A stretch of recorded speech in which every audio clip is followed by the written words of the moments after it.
I don't think I quite got that. Yeah. I was gonna say, oh my God, now we go to sleep. Come on, Hedwig, keep it together. Yeah.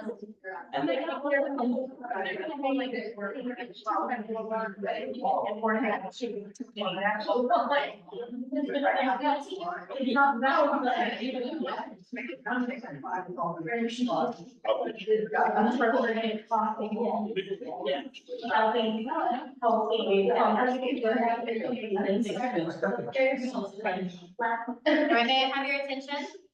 I believe we are going to call this CEC meeting on March 19th to order. And if you will look at the agenda, we have already checked off good old dinners. Thank you, Alexis, and whoever else provided that wonderful, I'm assuming Parthenon? Yeah. Yes, Parthenon is excellent. So if you'll notice, 4-H Alaska Teens is first on our agenda. However, we do not currently have a secretary. We did elect Deanna as secretary at our last meeting. However, she is a UK employee, and turns out that's not allowed. So we are going to have to reopen the floor for nominations for secretary. And if you're okay with that, I would like to do that before we do the Alaska presentation so that those 4-H Alaska teams can have proper documentation during our meeting. So I would like to open the floor for nominations at this time for secretary of the CEC. We'll have a computer available for you if you prefer to type minutes, or I've got it and stuff. We cannot, as agents, just to be like really clear, things that we've done in the past, often we had a secretary and then the agent would still take notes. We're no longer allowed to do that, so this person will be taking the minutes. And all we need officially are the motions, but it's not that. And just to be clear, we can't leave today until we have a secretary. If nobody wants to do it, I can do it. I mean, I've been secretary for several other functions, Beth, would you like to nominate yourself? but I will have to have a computer Yes, they'll have one for you. Yes. and a name sheet. Any other nominations? May I get a second to Beth's nomination? Second. Thank you. Margaret. We got a second. Okay. All right. Any other nominations at this time? Motion nomination ceasing. All right. At this time, may I get a, all in favor of Beth being the secretary of the County Extension Council? Those say aye. Aye. Any opposed? All right, well, Beth. Computer. I got it right. I didn't bring mine. I'll bring it. So I'm gonna let you guys eat for a few moments while Beth gets set up, and then when she's set up, we will move forward with our presentation for it's Sure.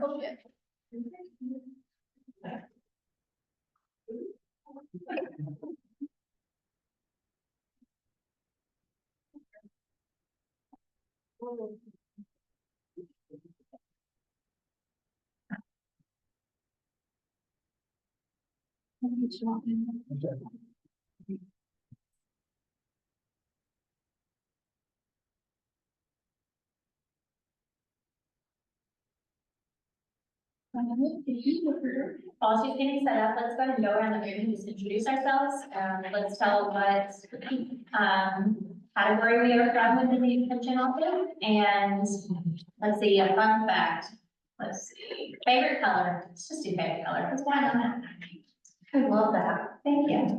Ronnie, what's that one, right? Yes, my name is Ronnie Bell. I'm a 4-H teen club member, and my favorite color is green. My name is Jenna Holston. I'm also a 4-H team member, and my name is Tracy. You don't have those. I can I just- got it.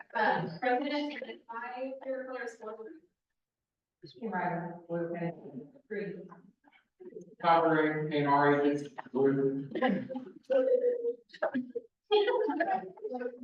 Second part, after you have, council board member. And my favorite one is green. I'm thinking Bruce, FCS agent, and my favorite color is purple. Hi, I'm Kinsey Heisel. I'm on the district board, represent FCS, and my favorite color is blue. I'm Patrick Shipley, I'm a member, and my favorite color is also. Melissa McAllister, I'm not sure what I represent, but I'm on the board. Horticulture, I'm horticulture. Blue. Danny Lake, board member, favorite color blue. Very wealthy board member, favorite color is blue also. Beth Johnson, board member, my favorite color is blue. Samuel, chief farmer, favorite color, don't know. Brown. I'm Margaret Levi. I represent horticulture. My favorite non-color, light color is black, but my favorite color is green. Really bottom, board member, and can we all just say it together? Hang on, dang.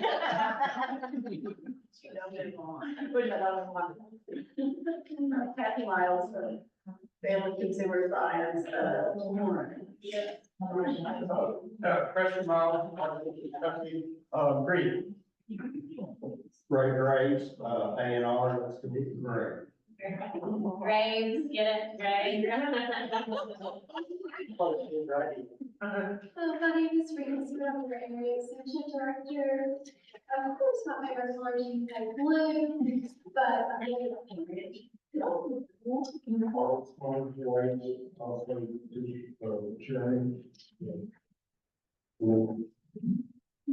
International, 4-H, all the time, great. Also, you pay it. Oh, yeah, also you can. Did I catch everybody elected? I'm Alexis, forgot for a second, I'm a horticulture agent and my favorite color is yellow. That's consumption. I am Danielle Parker. I am 4-H, past president of the 4-H council and also district board member, and your county extension council president by default from nominations last time. So my favorite color is green. I voted with about half the green. Not like a lion though, that's too much, like, it's something Kelly green, yeah. Yeah. Okay, like my shirt. Half my closet is green, I get made fun of. Okay, so we have, Beth, are you ready to proceed? Yeah, awesome. Thank you again for nominating. If we could please have the 4-H Alliance good teams prepare their presentation.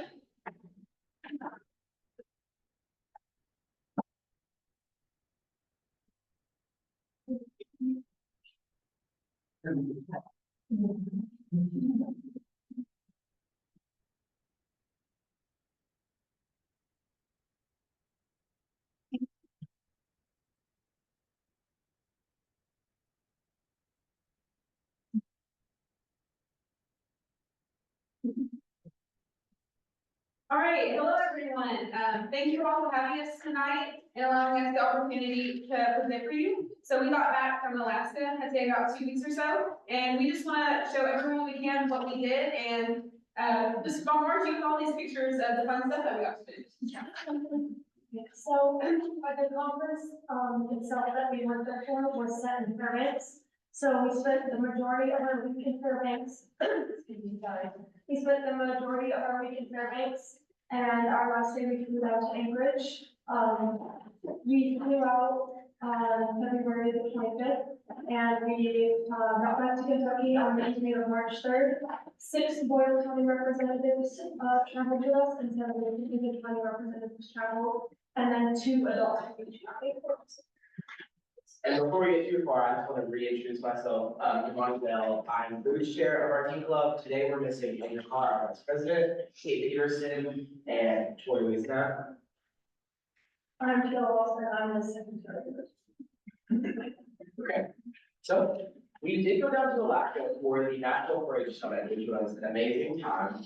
But all other than that, we wanted to go to build our leadership skills in our community and our club. And we also wanted to learn about positive and negatives of our group travel, especially, the planes, airports, and different states and different parts of the continent. We also just wanted to see things like video of Alaska and actually take in this once in a lifetime opportunity.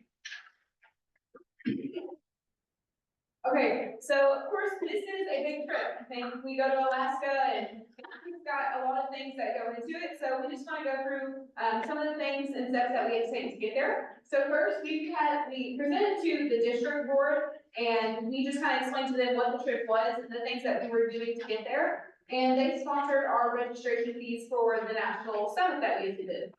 And then we also gave a presentation, and sat at lunch with the Kiwanis group. They were our primary sponsor in this, and we are just very supportive of them and thankful that they chose to sponsor us.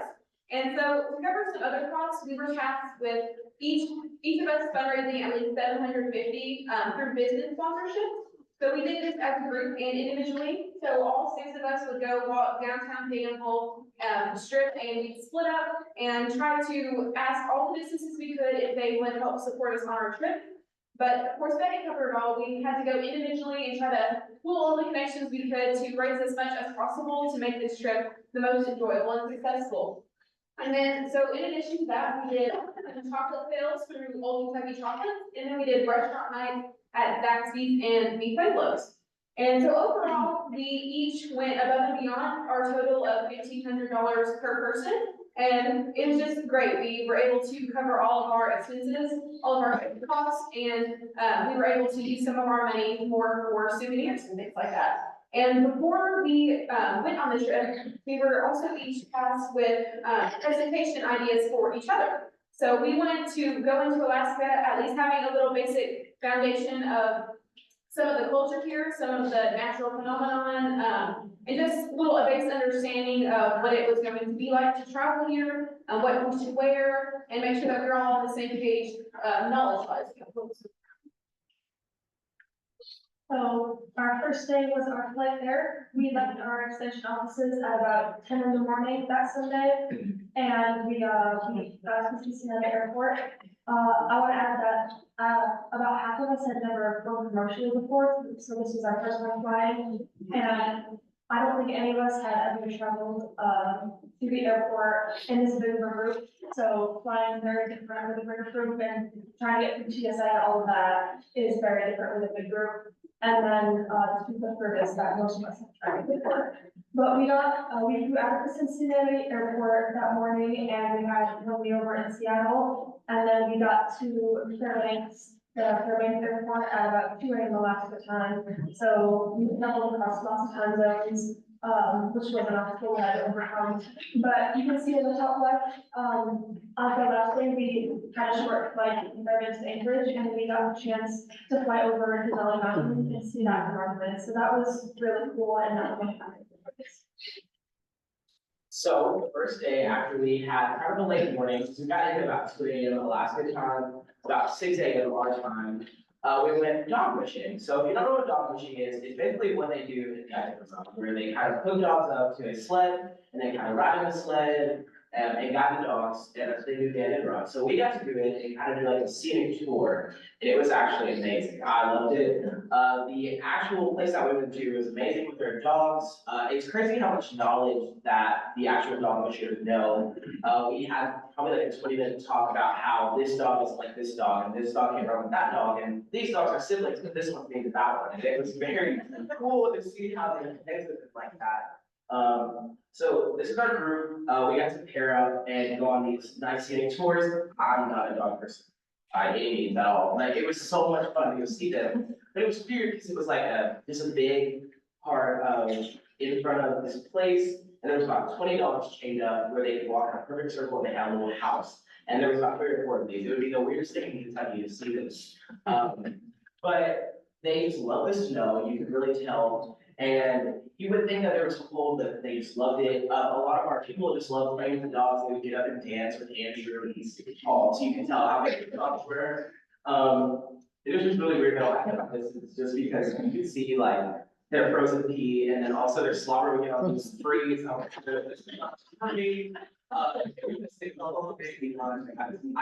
just said that, with it, but it was really fun, I really loved it. To the point, now your battery. Right, exactly. Okay, so to end off this little eventful night, we got the chance to explore downtown Fairbanks. So we started off at what you can see is the Moose Antler Arch. And it was just amazing to see how massive these antlers are compared to like the deer or I guess that's what the closest thing we have here is. And it was just a massive arch. We got to all take a group picture, and then they had this big frozen lake, and that was all on the right side of the road. And then we got to split up across the road and see just some of the little downtown shops. They had these native people who would sell their beads, or they had photographers that would sell pictures, and it was a great place that we could all split up. It was pretty homely, pretty safe, pretty nice people here, so we could get our souvenirs. And then they also had several little places you can stop in and eat. We stopped in at the Creperie, and that was some delicious food. We got some peanut butter, Nutella, banana crepes. They were delicious, and met some really nice people there. And you can also see this beautiful mural they have. So the town was it was very pretty. We met a lot of nice people, and they just had a lot of beautiful paintings and stuff. It was a little bit difficult to get this picture. People were playing the park right in front of the murals, and it was a little frustrating because we go to all set up, and someone would just happen to pull in right as we were gonna take a photo. We got one good one. And then to end the night, we went, and it was kind of like a park. They had this sculpture in the middle, but we made it into a park. We made our own little ice slide down what I assume maybe used to be stairs, but it was covered in snow, so you couldn't see it. And we would just dive in snow, and we ended with a little snowball fight. And keep in mind, it was -15 here. This was our first time getting off, but that was the warmest day out of our trip, so we met a lot too. It was our first time seeing snow this deep into this amount. It's just all frozen everywhere, so we just went at it and had a giant snowball fight in the city. And then we all bundled up to try to get warm, jumped back in the vans, and we went to the research farm, which, as you can see, we saw the muskox. So I guess this is kind of equivalent to the yak or cattle that we have here. And we got to just view them from the road. Tours weren't open at this time in the year, but we got to see kind of their hair. And actually, they're very hard to harvest their hair. So they're non-domesticated, and they have to wait until the hair falls off. And then they take the hair and they find it, and then they make that into their jewelry or beading in their clothing. So this is very expensive and very time consuming. So that was just a great way to wrap up our day. Question, what is the research farm affiliated with? That is with the college there. College, The Alaska. okay, University of Alaska. okay. So on our birthday, we went to some, we went to the different museums. So in the morning, we went to the Museum of the North, which, some of our presentations before we left Alaska were about, like the native culture and history of Alaska. So, they had a lot of native artifacts and a lot of information about the native Alaskans in this museum. And it was really cool to like build on our knowledge and get to see firsthand, all of that. And then, they had a presentation about the Aurora Borealis, and we were all like already super excited to see it, but, it taught us about like the particles and the science behind it and how it can make different colors, and so it got us all super excited to see the lights. And then in the afternoon that day, we went to the Museum of the North, which had, it had more like native artifacts, and we learned more about native culture and history. And we actually got a chance to speak to a native woman there who was running a gift shop. So she got to tell us about her experience, and we got to learn a lot from her, which was pretty interesting. So then one night we got to go to the Ice Sculpture Championship, which is one of the top experiences we got to experience at all.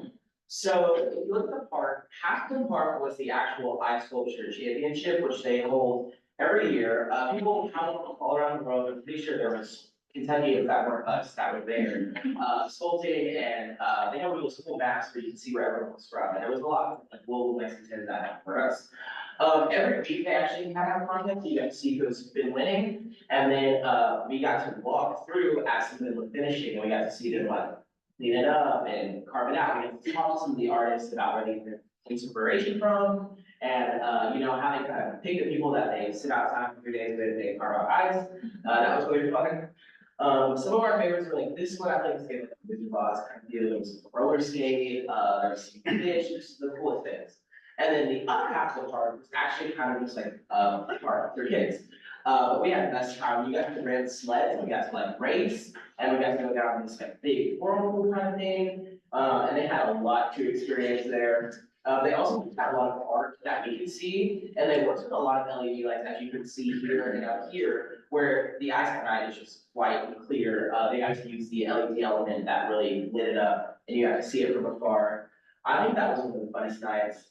It was like a fun couch, where we got some cedar pictures, which is a really good time. And this night was also the first night that our features started to freeze. So it was after maybe like 30, 45 minutes, I just like felt really weird, and I just got really heavy, and I was like breathing, and I was like, there's something in my nose, and I made a selfie, and my eyelashes were frozen. And I texted my whole family, our group chat, I was like, I have my eyelashes are frozen. And it's like, it's 3 a.m., they're not paying attention. My uncle was like, oh, that's so cool. I was like, yeah. We were like half sweating, it was freezing. And yeah, we just all had a really good time, really good photo ops. I think this was a win for about everyone. They had a eating area. Like I said, very homely. I could see us doing this, Western kind of floor here. At their fairgrounds, they had hot chocolate, mac and cheese, they had everything. It was a really good time. And, it was really cool. Right, so this is moving into our fourth day. This is where our group got the option to split up and do what is called pre-conference tours. So at the beginning, we were given a list. They had hot springs, they had museum tours, they had a farm tour, they had a painting class, and we were able to choose. So this is what majority of our group chose, is the Chena Hot Springs. So if you've heard of this, it was, so you go and there's this giant pool, about like a hot tub, and it's about as big as the spring. So, we showed up and I had heard of it, and we, of course, explored and saw these pictures, but you wouldn't think it was as large as it was. But it was actually pretty giant. There was, tons of cultures, people from all across the world that were coming, and you get into this pool, and it's not a hot tub, it's about 105, 110 degrees, and you're in there, and at some points, it was a little hot, so you have to get out on a rock. You think you're in Alaska, keep in mind it was negative 20 that day. And bikini. Yep, in the so you're like sitting out on this rock, trying to get a little air, and then your eyelashes, your hair is frozen to the touch. They tell us, do not pull your hair, because it will just snap right off hair, knots and all, and then you're not gonna have too much hairs. But it was an amazing experience. So it's like you're hot, and then you've got the frozen features, and it was just beautiful. You turn around, and it's just complete mountains. You're surrounded by these ice-covered mountains and these ice-covered rocks. And we were also able to meet some other 4-Hers here. They were ones that were attending the conference, and they came up to us, introduced themselves, and said where they were from and that they were going to get the conference. So that gave us a couple of friends going into the conference that we knew would be there. And then this is actually a resort, so it's not just the hot springs. They also have what is called the Ice Hotel, the Ice Museum. You can actually rent it out. People have their weddings here, people come. So we got to go in there for about 30, 45 minutes. And the structure is just completely made out of ice. You go in there and there's these frozen flowers, there's these just ice balls with lights in them, there's a whole ice bar, and people were drinking little martinis out of ice cups. And it was just crazy, but you go in there and it's just a beautiful landscape, just ice structure, and it's very interesting to see how these people have used their ice to their advantage, and it kind of gives us a little insight about Native people too. So we saw igloos, and you're able to see how, I mean, that's all they have around there is ice at one point in time, and they can use that to create these little structures, and it actually wasn't too bad cold in there. So that was a very unique experience, and probably one of the top picks of the whole conference. throughout the whole trip? So most of our group did go to the hot springs, like Committee mentioned, but, one of our Boyle delegates, Tori, couldn't be here today, but she and some of the group from Lincoln traveled to the museum tour. So they went back to the Morris Thompson Cultural Center and Museum of the North that we went to on the first day. But they also got to go to an automobile museum, which obviously I didn't go, but they said it was one of their favorites and it was really cool. And they also got to see the Alaskan Red. Okay, so for day 5 and 6, we did get to experience the actual conference. So this took place within our hotel, which is perfect because it was just, we didn't have to put on 5 layers and go outside. So we got to have about 46 classes for the 2 days. There was different things from different horticulture, farming. There was just some topics that we could talk about. A lot of arts and crafts, cooking. So we all got to do an array of different things, and we got to meet a lot of friends. One of the biggest groups was from Utah. There was 2 different groups from Utah, polar opposite people, and we got to really, it was really different. And they had, different things. We got to see them teach classes. Andrew and I got to take a leadership class where it was us and 10 random adults, and we had to put each other through a hula hoop without touching the ground. I became really good friends with people really quickly that way. And it was a really good time. I think some of my favorites were supporting LGBTQ youth through 4-H. I think that's a really big thing.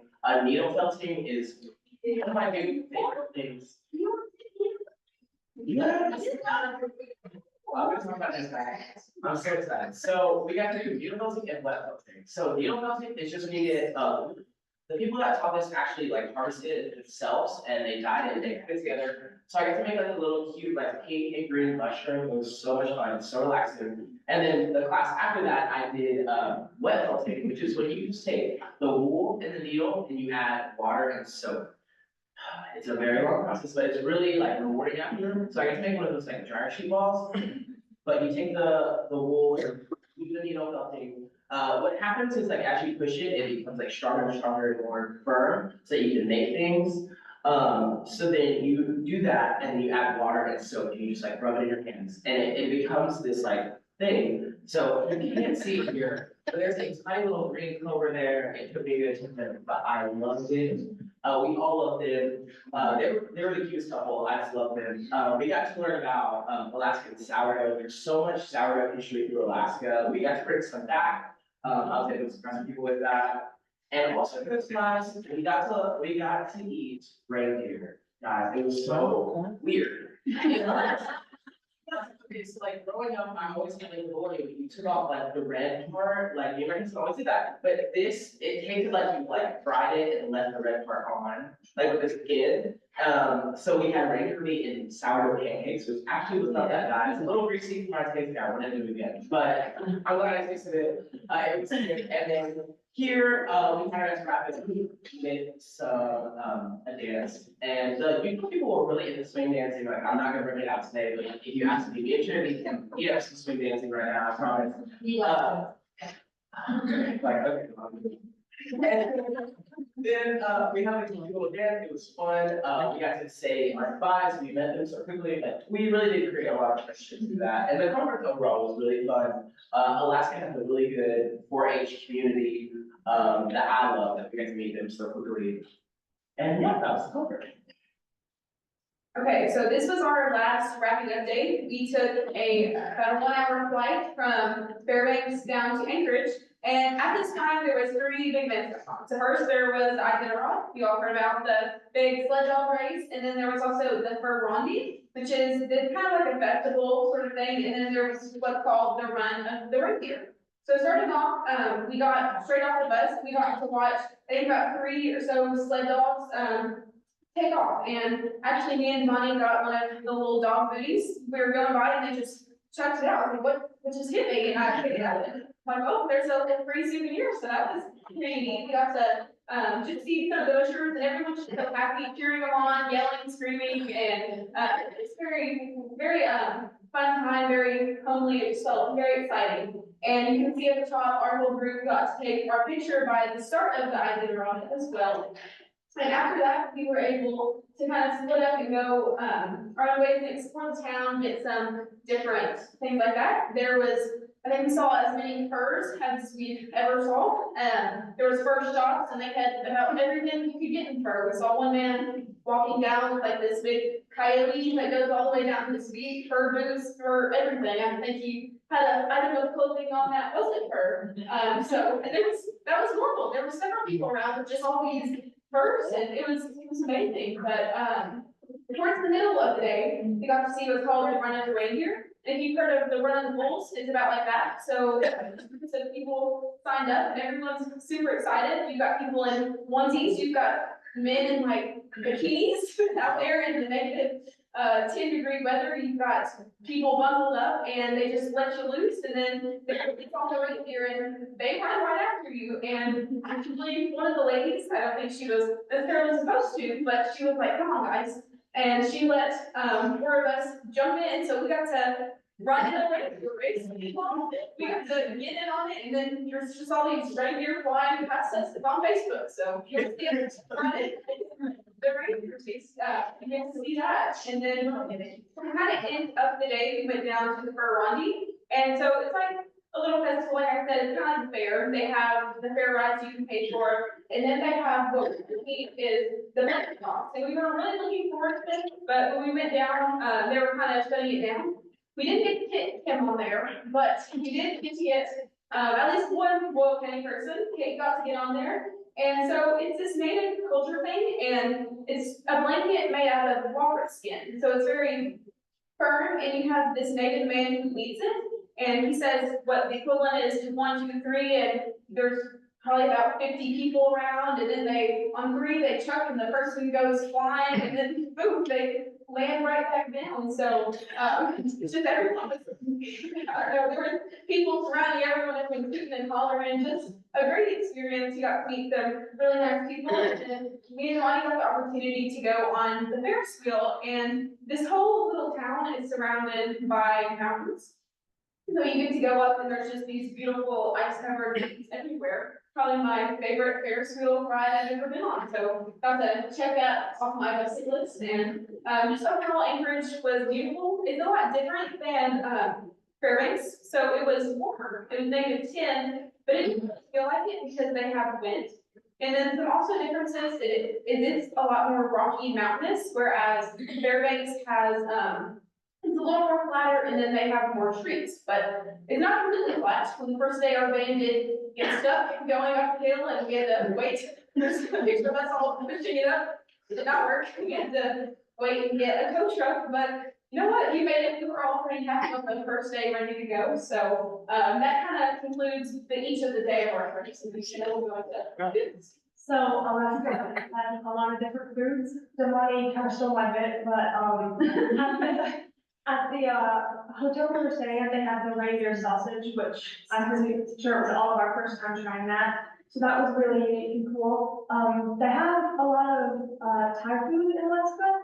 I'm not really sure why, but you can see the top left. We went to like the best Thai food I've ever had, and it was a lot of our first time trying Thai food. So that was really nice.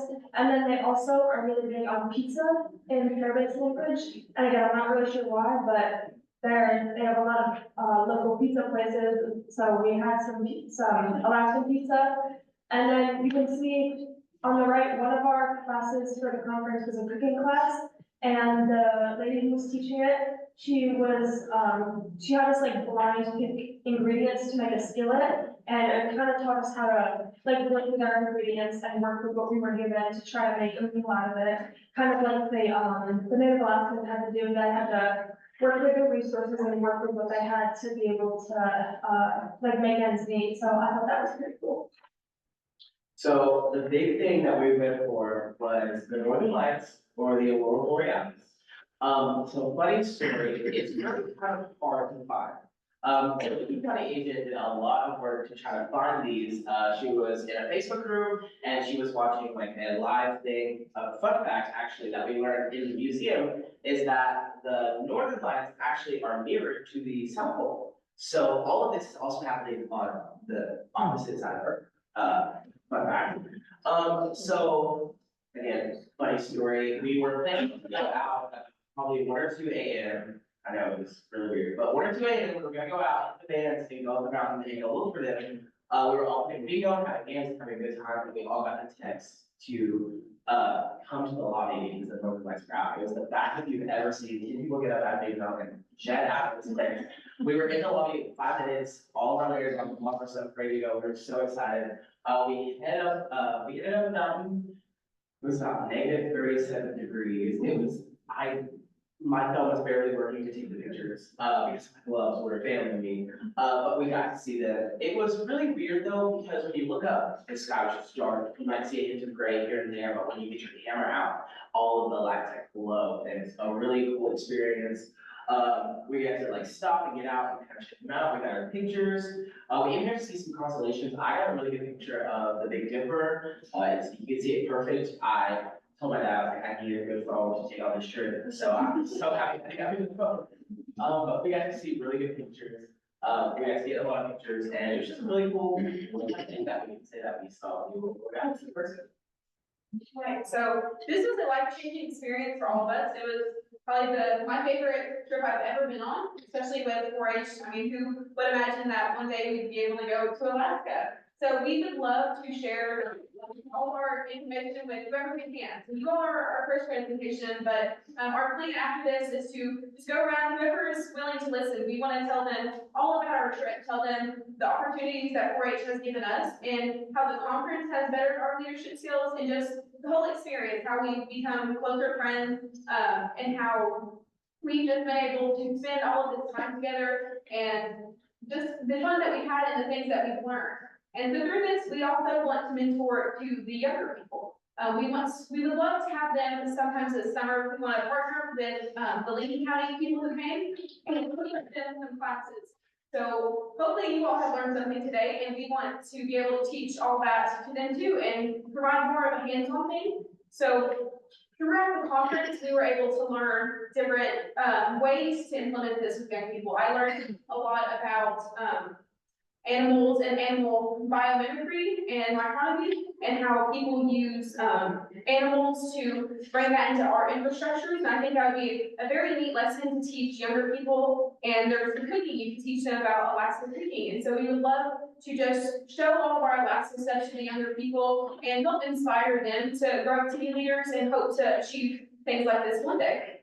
And we would also love to implement this into just our regular clubs. So we have about 20-30 members in our team hub right now, and 6 of us got to go. There were some who, for whatever reason, they weren't able to go, but we still want them to be involved and to learn about the things that we got to do. And we hope that our experiences are going to help them become more confident and be able, we have the confidence to know that they can do this too, and that it's not too far out there. Help them know that they can plan and they can do all of the things that we were able to do, and just inspire them. So I just want to wrap it up and thank you all for your time. Do you all have any questions about our trip?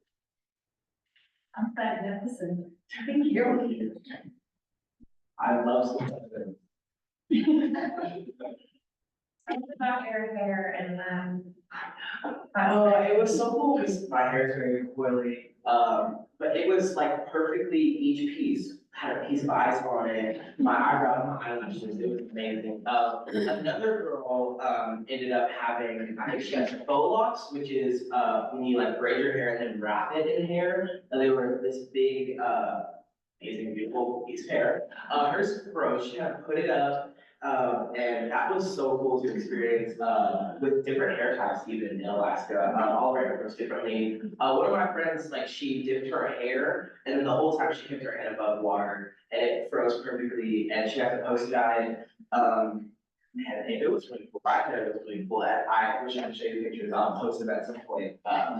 We walked there and like take turns each holding our hair pieces like out, and then they would just free straight, and they just sit there until you pull them down or do something. So they froze.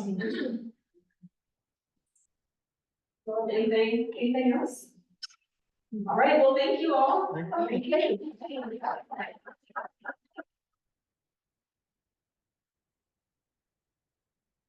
I'm just so Y'all are incredible. Thank you for sharing. I'm gonna try not to get choked up, but man, watching little kids grow up to be teenagers who achieve these kind of things on such graceful, well-spoken bodies are just incredible stuff. Thank you. Not that you've known since they were 9. I have. Thank you. Okay. Well, I will never be able to top that class act, so let's go to approving our minutes. Those were in the stack of papers outside the door. If you guys don't mind to look those over, let me know if there is anything that needs to be amended.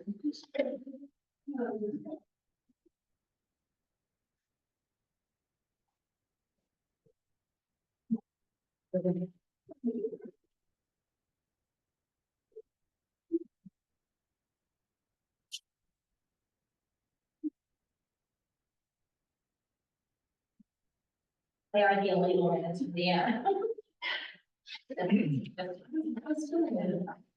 Yeah, you're funny.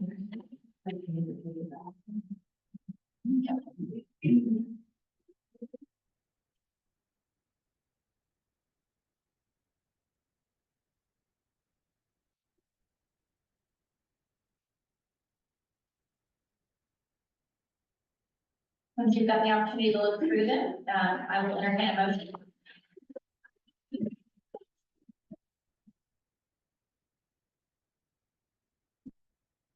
Motion to approve. May I hear a second? Thank you, Martha. All right, all those in favor of approving the minutes as they stand?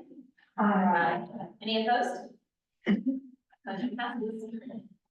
All right, we are moving on to the new member welcome from Alexis. Hi. Several of you are new. Welcome to county session. I'll tell you all. Or at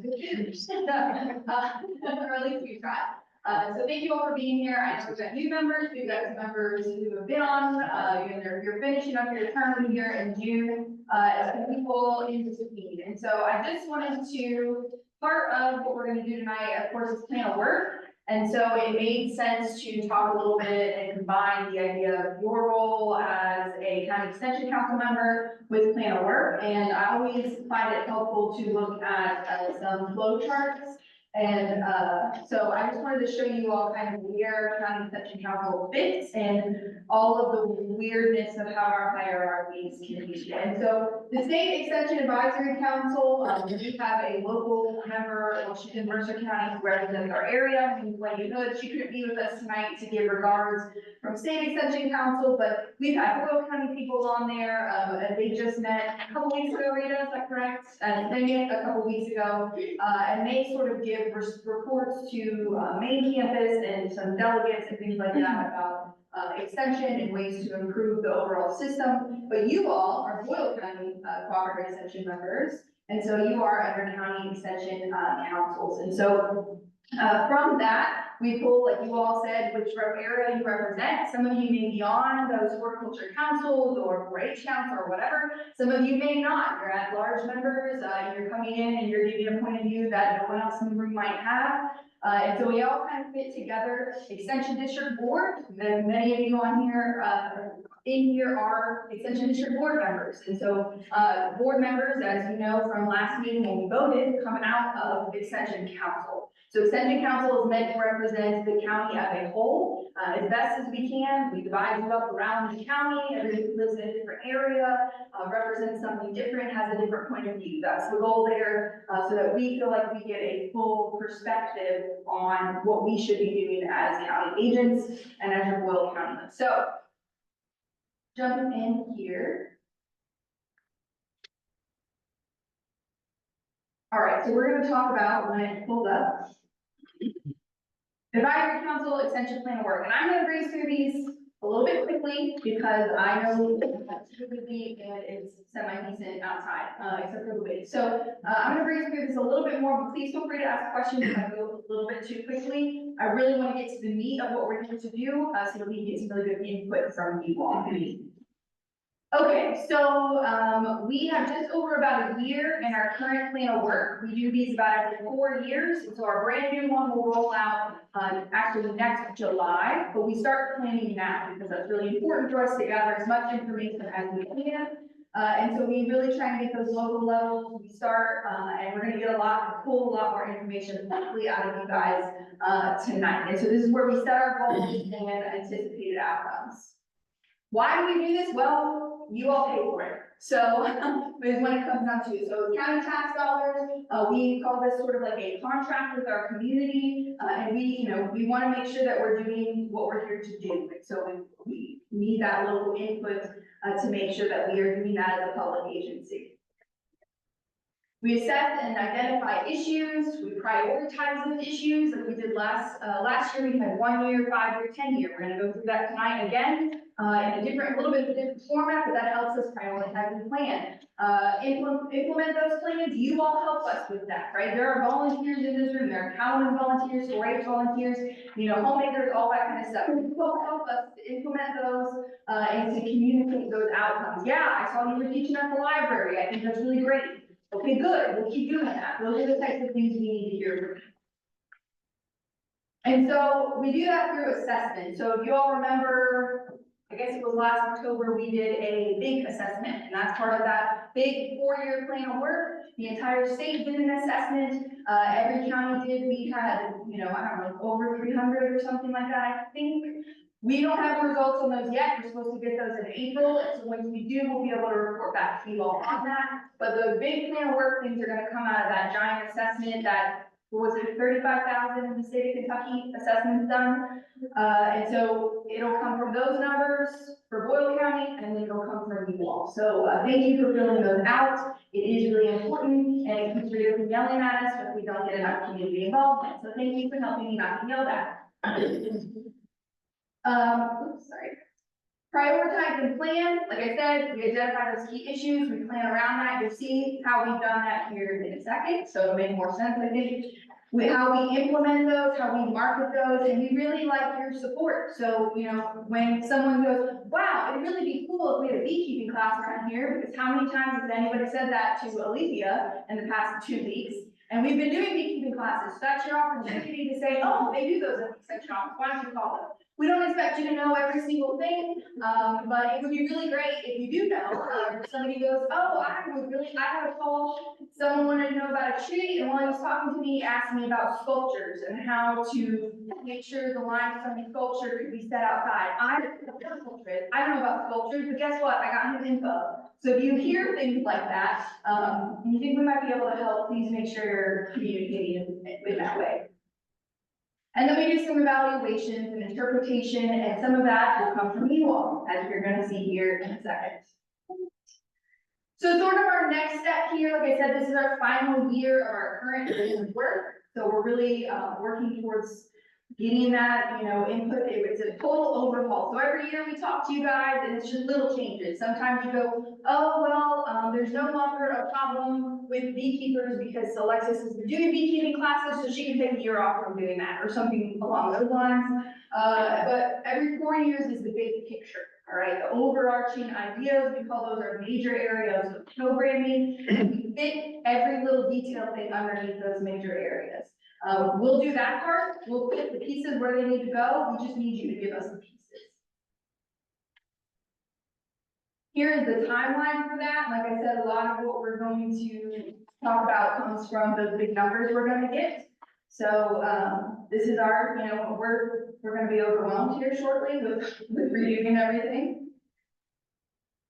And just remembering, and hopefully the way we're going to do this tonight will make you feel valued and make you feel like this has been a team effort, because we have taken exactly what you wrote down. Some of them, we're not positive what this means, but we wrote down things and we've responded to it. So you all can see how we've done things, what we've done already, and then you can tell us what we need to keep doing, what we need to change, what no longer may be needed. So I'm gonna go first because I made this PowerPoint, okay? So, report and input, that's what we're doing tonight. And so what you've got on your table are some note cards. If you don't want to talk out loud, you're welcome to talk out loud or be like, hate that, love that. You go girl, that's cool, we'll take that verbally. But if you want to write those down instead, because your brain works better that way, my colors are the yellow ones. Remember, my favorite color is yellow. So if you would put them on the yellow part, that would be really helpful. 4-H is, obviously green, if that wasn't what you guessed. Well, welcome to the 4-H world, it's green. That will be blue, and FCS will be white. Sorry, Lucy, we didn't have any purple. We didn't have any purple.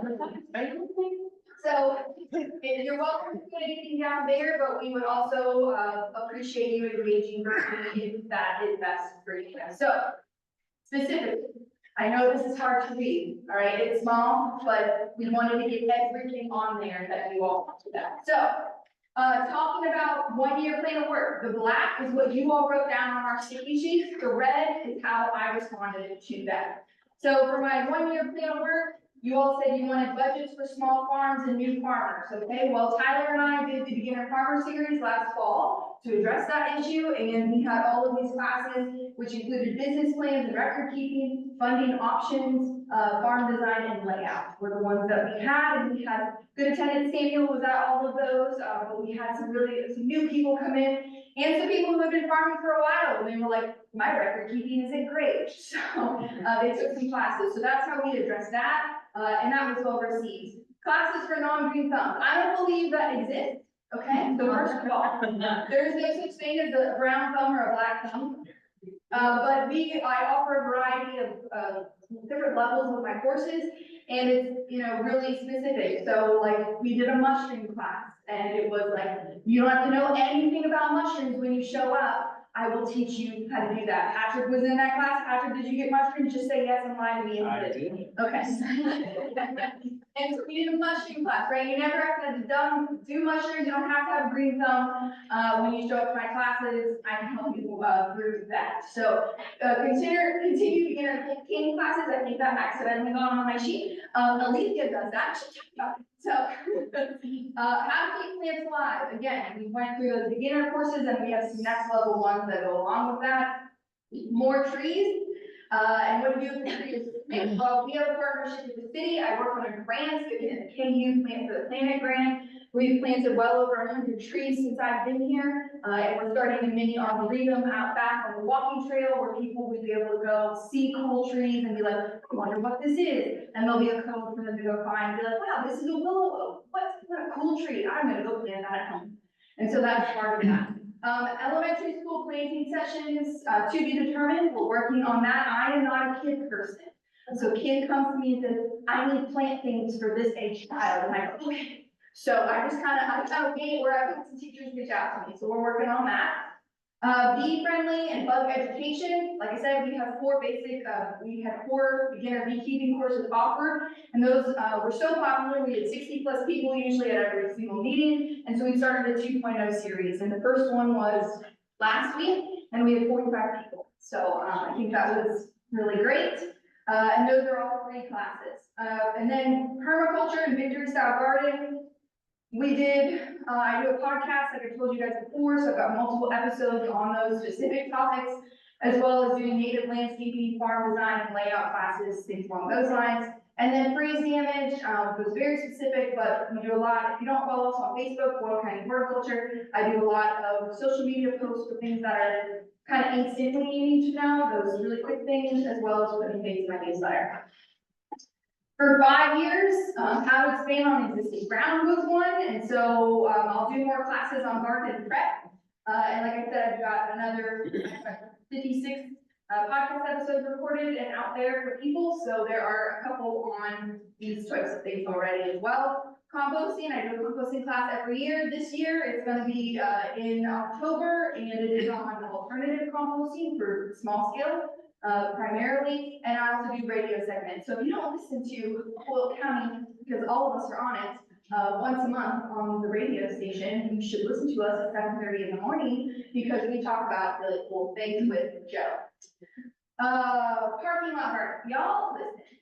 I love you guys, but remember, I can't make parking lots, okay? But what I can do is continue to work with the city on their planting plan. So I sit on the beautification committee, and they try and involve me when they do big plantings. I am not to blame if you don't like something. All I can do is advise. If you're mad about the trees downtown, it is not my fault. But I do advise, and they have been great to work with, so I'm grateful to them. Let's see, raising leaders for elementary school garden. So that is something where I work with 4-H to how to ID those leaders. I'm not putting this on them, but I don't work in the schools regularly. My job is a little bit more geared towards the farmer and things like that. So I support 4-H efforts with the students whenever I can. And she's writing down 100 things that she's gonna get me involved with as I speak, I'm sure. But I will be the first to tell you, like, I'm fine working with kids, but that is not my main thing. That is Kim. Kim is kids, 4-H is kids, so I try to support their effort. My job is to work more with farmers and adults, moving forward. So planting trees, again, I'm working with the city beautification committee and zoning as much, all I can do is advise. So if you all need changes there, then you would go to your city and county magistrates and city councilmen and put in your word there and go to Alexis, she's a local horticulture, ask her. And they'll go, oh, we know her. Unfortunately, I'm just kidding, but they seem to like me. Integrated horticulture and traditional farming. I don't know what this means. I'll be the first to tell you, because horticulture is farming. So whoever wrote that, find me, because I'm confused, but I'm gonna help, whatever you need, horticulture, farming, if you need something. And then we tried to do a class, Tyler and I, on small equipment, so how to understand your equipment, this for our new farmers especially, and we have 4 things, so we can try that again, if you all think that there's a need for it. Moving to 10 years quickly, reap the benefits of kids who are now adults that know how to garden. Send your kids to 4-H and I'll help them with things. Okay, that's my input. They have to be in 4-H anyways if they're coming to work with me, so you might as well just like tell them that they're here. All right. And then increasing the floral exchange. I work with big wholesale outlets, so I've been working to help establish 2 wholesale markets for Kentucky cut flower farmers. And other statewide initiatives. I work with the Kentucky Horticulture Council on that and improving those. And I've spoken at multiple conferences all around the state specifically for cut flower growers, new and continuing. Increasing green space, I'm on it, it's my thought. And then resistant elms, chestnuts, and ash trees, I will be back in my lab working on growing those. But of course, as soon as that information, if they're ever bred and there are resistant plants, we always put that information out there. I love that you're concerned about it and I appreciate that. Any thoughts? Great job. You go, girl. Thank you. But seriously, like, we can't do things without your suggestions, and, I hope, I wasn't making light of any of the suggestions on here. Sometimes you just need more clarification, and I know we were all writing like crazy mad people last year when we were walking around, but we wanted you to know that we are directly doing, or trying to do what you all have pointed out. So if you have thoughts, you don't want to say them out loud and hurt my feelings, and you want to do them anonymous, put them on the yellow sheet. I will remember your handwriting. All right, that's yes, you're up. Oh.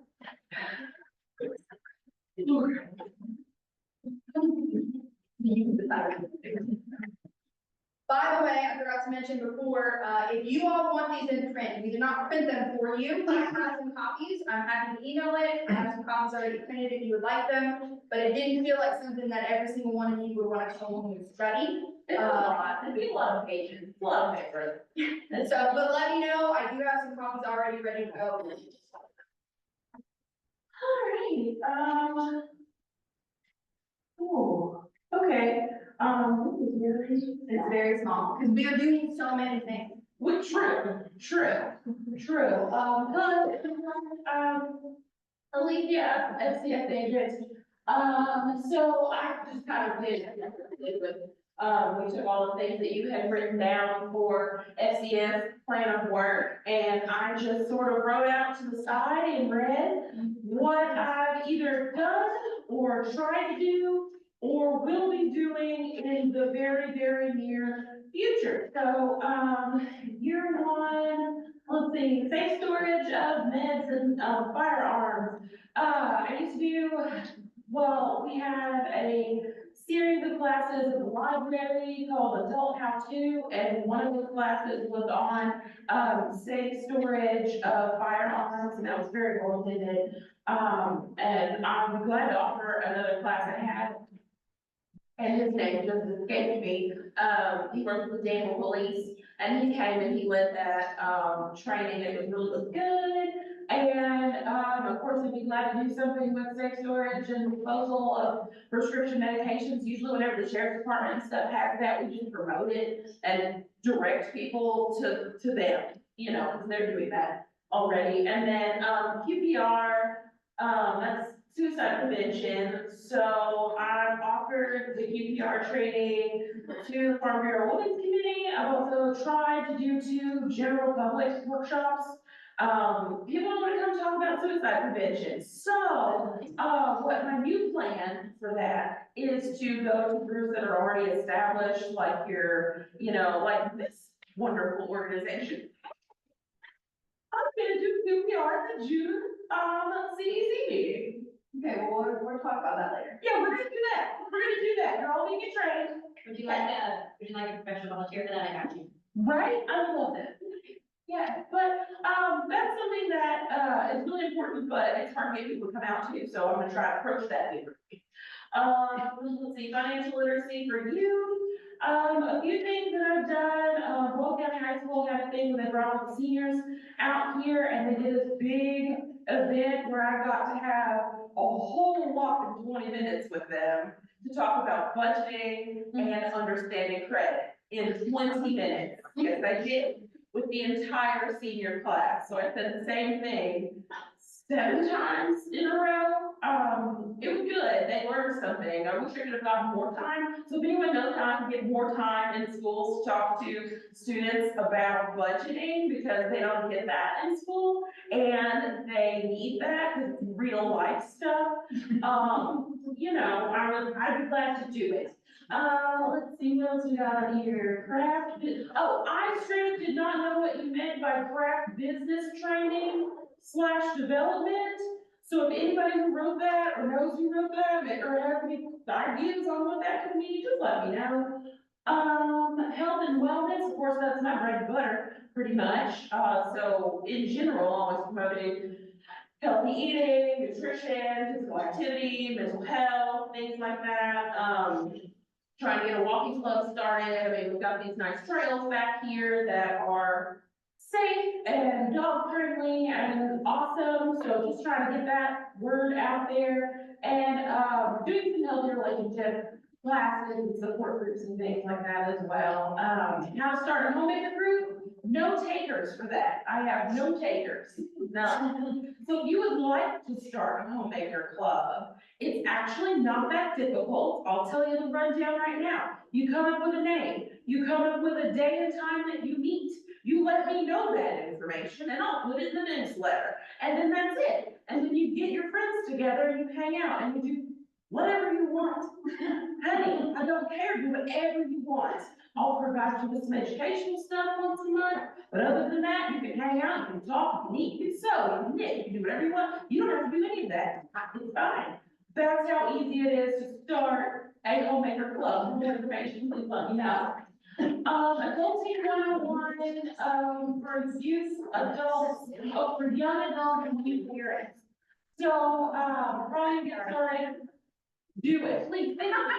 I would love that. I think homemakers would be more awesome if it had a wider range of individuals who are involved in it. If you wanna start a garden homemaker club, oh my gosh, 2 agents in one. Look at that, look at that. Cross, Nailed it. dramatic. Bring your children, oh my gosh, I 4 love it. agents in one. Here we What about cows? We got it. That's how you used to do that, actually, in homemaker club, and bring their kids. That's how that used to get started, but I guess everybody works now. But, let's see, adulting, probably gonna try and do something that I'm thinking of changing with my program. I'll try to do just straight up life skills classes, only workshops, none of the stuff that I would love to teach, like how to prevent diabetes or how to, you know, take care of someone with Alzheimer's. Those are really important programs that I can teach or have to train on, but nobody comes to those, so I'm just gonna stick with the cooking and making stuff, because that's really fun for me. Let's see, food preservation. that, another really great thing that we offer here for free, I've offered it almost every year that I've been here, all 11 years in, except for a couple of them, because I gave up, because nobody was coming. Well, it's not that no one was coming, it's the same people were coming, and I was reaching new audiences. But after the pandemic, camping stuff has kind of gotten a little bit more, excitement about it, so popular, it's trending. I'm gonna do some classes this summer, so please look for those. It'll be in June, and it's gonna be so much fun. We're going to get in the kitchen and can. It's hands-on, so you will do it, and you will leave with jars of whatever we make that day. So, there's that.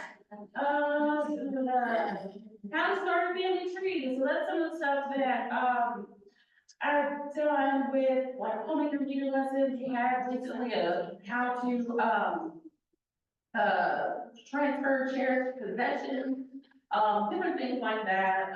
No one comes to those either, so if that's interesting to you, or if you know anyone who would like to attend those types of things, because we offer them based on when people tell us that they want them. So it's always interesting when they don't come to them when we do.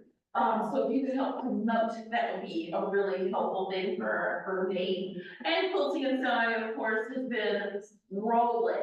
We've been offering a lot of quilting, beginner, different types of projects that we can do. We've been offering a lot of those in the daytime as well as nights and weekends. So if you're interested in any of that, please look on our website and Facebook and all that, because we have offerings literally all the time, 7 days a week. This office is hopping.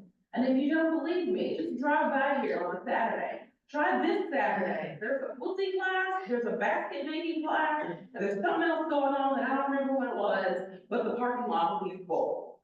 Let's see here. So a 5-year plan, multi-generational mentoring was the suggestion. I plan on working with naval schools to do increased family and community engagement through extension programming. So there's gonna be a lot of different things that I'm gonna be doing. I'm kind of excited about it, working with Jenny and getting like a support group for relatives, raising relatives, pasta. It's gonna be really people that are coming. It's called pasta. Yeah, it's literally called a second time around. So it is the pasta group. It'll be a lot of fun.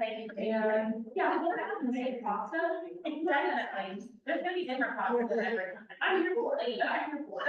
Let's carbs, because people like carbs, and maybe they'll come and attend. And like If so there's many carbs. people are raising grandchildren. Yeah, see, exactly. So I don't really know what farm family fertility. Yours.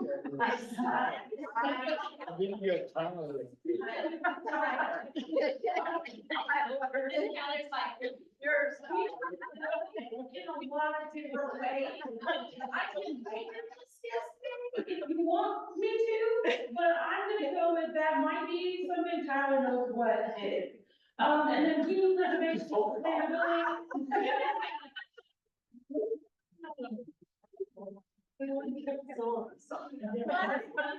Leaves the 10-year plan, obviously increased participation, and you haven't noticed that I had a little tiny, little baby bit of frustration with trying to offer classes that everyone asks me for all the time, and like buying all the stuff, and planning it out, and having it ready, and having the room set up, and having, you know, my schedule work for whatever the working folks need, and then nobody. And so that's frustrating. I'm not gonna lie to you right now. I'm always gonna shoot you straight.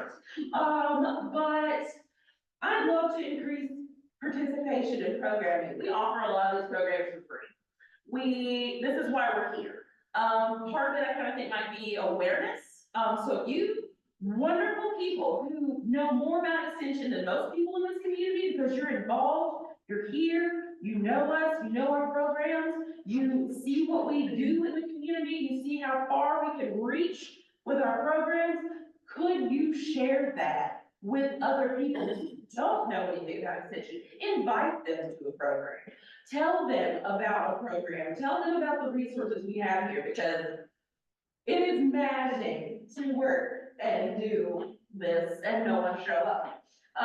So let's see, family dynamics and health, the usual, all of my, programs relating to multi-generational families, healthy relationships, communication, the things that no one wants to probably listen to, but I'm gonna do it because you asked for me to. So please help me make that successful. Family finance, that's probably one of the best ones that I would love to offer more of, that no one wants to know about. Just all of those financial literacy things that we totally should have learned in school, but that we totally did not learn in school. We learned algebra and other useless information, but not how to do taxes, not estate planning, not, understanding credit and how that works, how to repair your credit. These are all things that I teach. A lot of times I go and do those types of classes for the housing authority, the probation office, just anywhere that will allow me to come chat with you. Trust me, I'm a lot more fun than I am right now. I'm telling you all, because you all are the family. I can have a family conversation with you all, because you all are our people. So please go forth and be those awesome family members that tell the community our story, because nobody knows we're out here. And look at this, okay? We need them to be out here. We need them to participate. We need them to appreciate it. So, just feel free to share our story. Does anyone have any questions? Anything at all? Please don't hesitate to ask me or call or email me. I answer all my emails and return calls begrudgingly because phone calls are literally the worst. Thank you.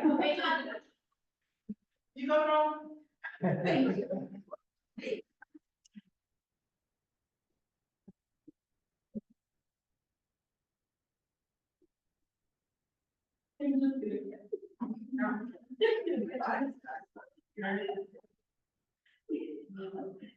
All right, folks. I have to be different. I mean, as you can see, I did not just do mine in red. I made a flow chart.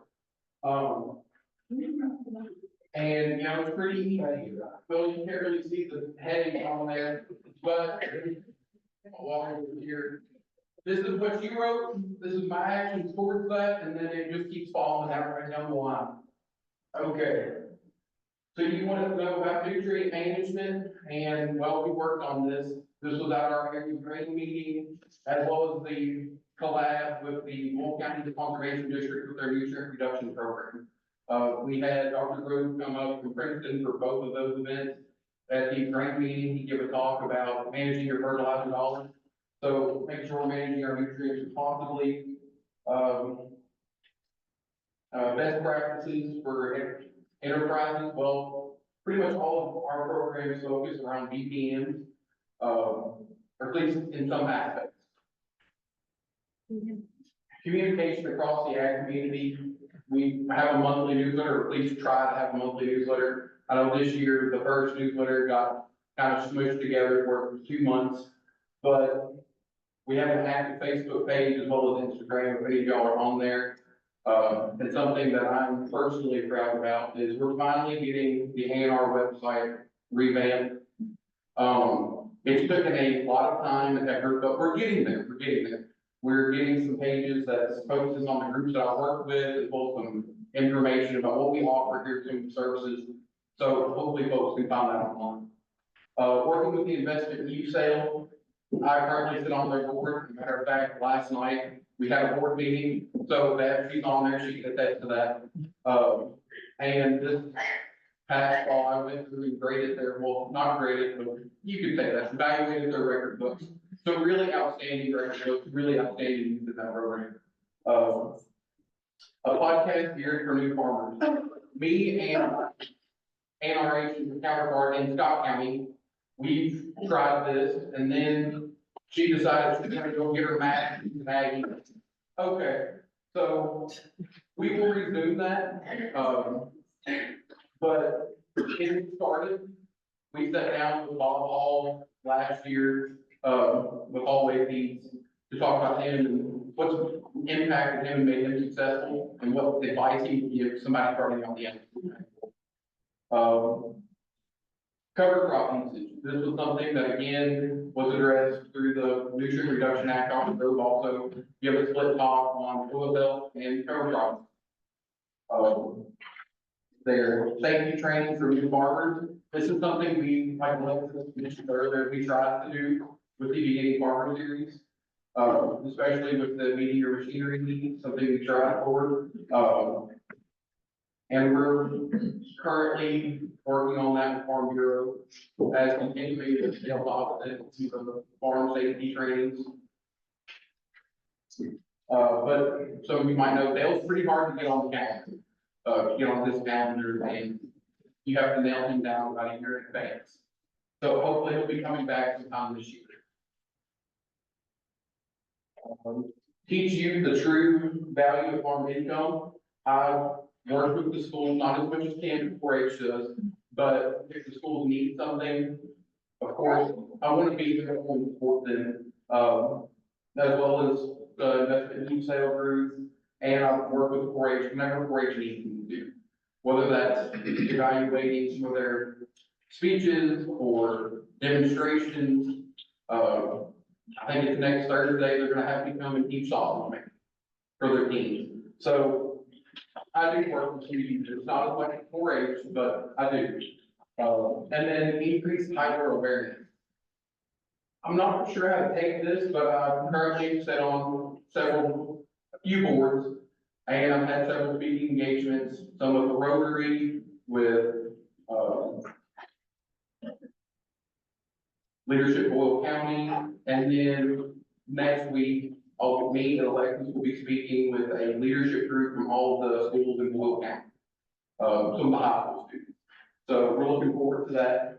We're gonna move on to our 5-year plan, and that's continuing with cover crop education, so hopefully we'll still have this on in 5 years and continue working with cover crops, is what we did at the nutrient reduction program, just mainly introduction to it, get people familiar. Podcast mentorship, like I mentioned earlier, really taken, but we're gonna pick it back up. Ag infrastructure, we've done a lot for that, I feel like, this year with the area force production meeting, our scheduled a Eden Shell farm trip. I know that's been one, we had no takers for that. Eden Shell has a lot of cool infrastructure up there, and sure, it's very innovative. I don't know, some of you probably know Steve Higgins, a lot of his work is up there, and it's truly great stuff.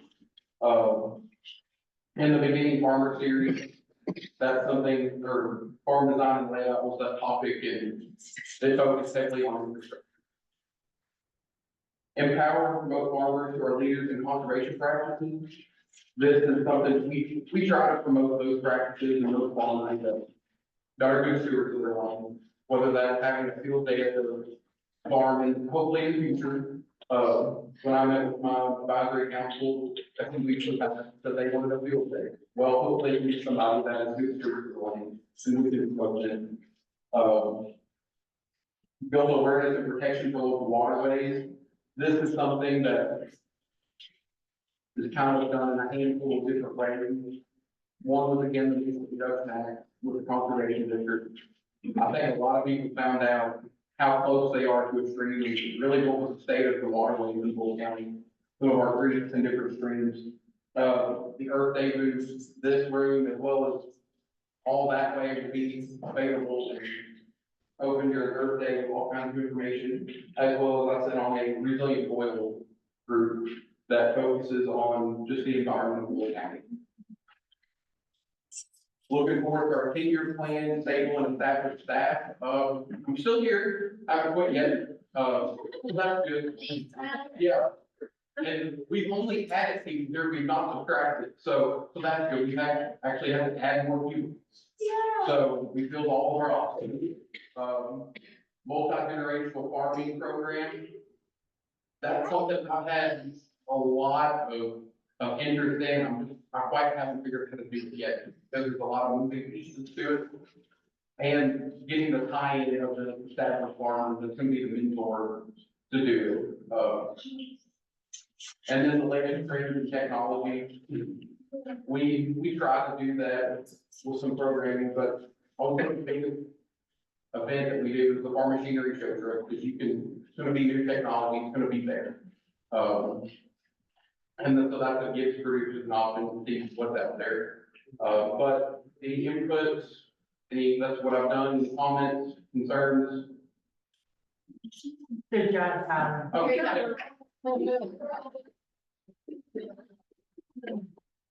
You got the blue sheet, use the blue note card. I didn't get the memo, I thought we were doing this by writing, so I was lost for it. So I'm not gonna go through all these words. The young people, I actually wanted to give them my time, because they're so excited to talk about their trip. So I'm gonna go very briefly through all this, if you would like all of it in writing, on this act. In print media communication, just so you know, if you're not seeing the media, it's probably because you're not my audience. My audience does not look at the newspaper, they do not listen to the radio, they do not look at mail, they do not look at Facebook, and they, do not look at websites. So those are all things you look at, and children do not. So I am talking to them on Instagram and text primarily. We also have Remind and Briefing. We are communicating with kids in lots of different ways. We have, 2,600 kids enrolled, and I'm talking to them on the regular. So you may not see it, but we are. We did join the radio team. We have, recorded spots twice a month. We have been in the paper. They do featured UK articles in the Neighbors magazine, and, we provide personalized safety messaging kind of thing that, and then we do one for the home for myself. Working with youth investment sale, every 4-H youth get all of their education through 4-H. We provide it all. So we are providing all the education for 4-H youth. Solar versus farmland, I don't think that's easy. Ag Day for all of them for Boyle County youth. We have had about 1,400 kids go through our Adventures in Agriculture program this year so far. We provide the mobile ag lab to each school at their convenience when they want to do it, and we pay for it. We've tried for multiple years to have a central day, but not all. Pick one day. So this way everybody gets it. We also have because the popcorn students this year, and we teach our fourth and both with not with something most of fourth grade news, agriculture related. Participating in county and town government leadership is probably the largest area that we work in. We do, every fifth grader is getting information on the three branches of government, the levels of government, and preamble and Constitution, the Declaration of Independence, and the Bill of Rights. That's what we do with them. All of our clubs, news reviews, parliamentary procedure, basic business format, all that good stuff. Our teams are in a youth adult partnership. They are equal members of the 4-H council. They vote just like adults do. They have just as much say, and that is how 4-H is supposed to operate. That's true of youth adult partnership. Program fact fiction, misinformation on social media. I assume that, I do not know what that's about. I assume it's about some ugly posts that were made by individuals in the community. I'm just gonna let the word speak for itself. All you have to do is look at those 3 young people that I was going to talk. 5-year increased clover boat program. I just want you to know that we have one of the largest clover boat programs in the state already. We have the largest camping clover boat group at Feltner and, go back there. At Feltner, which is our camp group, and, the only ones that are remotely close to us are Mercer and Jesse. So we have a very large clover boat program. Clover boats are not actually part of the official 4-H age, so we don't want too many of them, because in case you don't know, 6 to 8-year-olds require significantly more adult supervision than 9 to 18-year-olds, and at least don't have any volunteers. So we do have a lot of clover boat programming already. Merge farm and suburban kids. I'm sorry, I don't know what that means, but I do want to share what the breakdown of what kids in 4-H looks like. So according to the census, according to our ES 237, 43% of the kids in Boyle County, in Boyle County 4-H are urban kids. That means they're adult. 52% are either in Junction, Parable, or non-farm rural youth, and 4.5% are farm kids. So by far, the largest groups that we need to be working with are both urban and non-farm rural. According to the census, only 4.4% of our adult population identifies as farmers. And that number was from 2017. The population of town has gone up, and overall in Kentucky, the number of farms has dropped by 9%. So I suspect that number has gone down. This is a decreasing group for 4-H workers. This has been a challenge for the 4-H council in the 20 years that I've been here. A lot of people still to this day, when I meet them, they say, I thought 4-H was just for farm kids. That is a huge misunderstanding, and it misses out on the 95% of kids who are supposed to be working with. So the 4-H council has asked me to specifically work with non-farm sort of subject matters and make sure that non-farm kids know they're here for them. And that's been a 20-year process, and we're still fighting. Everyone, all Boyle County youth, regardless of where they live, how much money they make, what race they are, so on and so forth, we can't discriminate on any of those bases. And so anything that does discriminate on those bases is not included in 4-H program. Education on where food comes from, again, I told you about adventures in agriculture with 1,400 kids already this year. And our Professor Popcorn program talks about where our food comes from, and that is offered to every kindergarten through 3rd grader in the county. By the time we finish in May, it'll be about 1,000 kids. So increasing diversity and inclusion. I want you to understand this. In the 2023 census, this is the breakdown of race in Boyle County, the whole county. Okay? We are 87.7% white alone, 8.2% black alone, 0.3% American Indian and Alaska Native, 1.1% Asian alone, 2.6% two or more races, 3.4% Hispanic or Latino, and 84.9% white alone, not Hispanic or Latino. If you look down below, that's my ES 237 from last year. That's the 2,661 kids in the whole Boyle County last year. They are more diverse than the county. That's because children are more diverse than adults. Okay, so we are already significantly more diverse than the county itself. I have to meet parity, which means I have to be at least as diverse as the county is, and we do that. The one thing I do want to work on is that those premier experiences like these young people have, I want that to be available to every kid. And it is not so much an issue of race as it is socioeconomic class. So we work very hard with the family resource people at all the schools, particularly the city system, to make sure that those kids have access to all of our programs, and that when they need support, they get support. If I need to go get them and give them a ride, I'll get them and give them a ride. If I need to find them a scholarship, I'll find them a scholarship. That is a requirement of my job with the University of Kentucky, and so that's what we do. And I always want to provide that, those premium level experiences to the community, not just those. You do a great job. Thank you very much. The same is true with our volunteers. We do the same sort of thing, trying to make sure that our volunteers represent the whole community. Continued financial literacy, as Alicia said, they don't teach that in schools.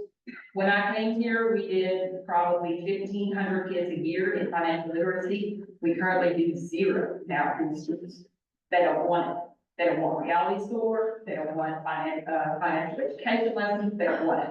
I give it to them. I beg, please, give it to them free. They don't want it because it's not on the test. So there's nothing we can do about that other than offer it. We do financial literacy with our teams. We do financial literacy with our kids when we travel. We went up to Maysville today. I've been to Maysville and back today. With a group of kids for Explore the Past, and they have to manage their money, and we got to talk about, don't stand up, young kid will go, that's our thing. And, yeah, you did a great job. Some of us are not good at that. We have to talk about the fact that you can't spend all of your money at a quick stop on the way there and then have nothing for lunch. This is financial math. The teen club is probably the best at that because they raised all the money they spent. So they raised all that money. When they do fundraisers, they set their own budgets, they figure out what they can buy, they do all the work themselves, I just facilitate it for them, so they are actually, the best set of finance education you I'm working with. Offering program for Spanish speaking youth, currently all Spanish speaking youth, we have Spanish, and we do have people only speak Spanish. But they are in schools, so their teachers are providing support for them in the classroom. We do not have a lot of Spanish families that come to our programs outside of that, although we promote it for all of them, just like everyone else. We never found any program that attracted a large English as a second language audience until we did cookies with love. And at least half of that audience, the adults, spoke a different language, all kinds of it. So we, are this year, when we have, it's happened twice now, so this year when we do Spanish, in Spanish, so that we can provide it to those adults. Build a stream team, Elaine Mills is a trained stream team, advisor, she's willing to do it, we had it started, and as they started digging up parts, we're going to put it into that. She is looking for a partner, someone who can help her, because it is a lot for one person to do, so if anyone would like to volunteer, we can get that back up and going. 10-year comments, double participants and abstentions. Yeah. If we double participants, that would be every child of school age in Boyle County. That's 100%. I don't even want to think about that, and I think, right, that's not possible. 4-H is appropriate for every kid, right? We just want kids to have a place where they belong, they can safe, they learn, they have a good relationship with the non-related adults, they get all that good stuff, and it doesn't all have to do with us. We have that, but that's a lot, okay? So we're probably not going to double participation. However, if we get more staffing, what we can do is provide more experiences for each kid. And research shows that that's where children make great strides in their skill set when we see them more than once, multiple times, keep doing different things with them. So if we did add staff, that would be the result of that. Next generation and immigrant farmers, again, I'm not quite sure if that was supposed to be me. Keep in mind that agriculture is one of 7 core content areas that I'm required to teach. I'm also required to teach communications and expressive arts, family and computer science, health, leadership, natural resources, science, engineering, and technology. So with the 1,400 kids enrolled in the mobile science lab and the about 1,000 kids that are running the popcorn, that's probably all we're going to do with agriculture and animal science club, Earth Day, those kinds of things that we do. This, the largest program in Boyle County is leadership, by far, and the second largest is natural resources. That there's more people involved in that, more kids want that stuff, and that's where we focus the biggest chunk of our time. Recruiting diverse participation of volunteer leaders, same thing as the same as 4 weeks, I'm very hard. I'm very proud of the fact that Boyle County 4-H has had the only diverse member of the district board in the last 15 years. We try very hard on the board council to have diverse people there to represent all of our kids. It is very hard for me to speak on behalf of a group of kids that I am not part of and nobody in my family is part of. So we work very hard and we want to put our voices in the room. That's not just by race, but that's ethnicity, that's by where we live in the county and social economic level. We have lots of different things that are about getting our voice. Any questions on that? Thank you.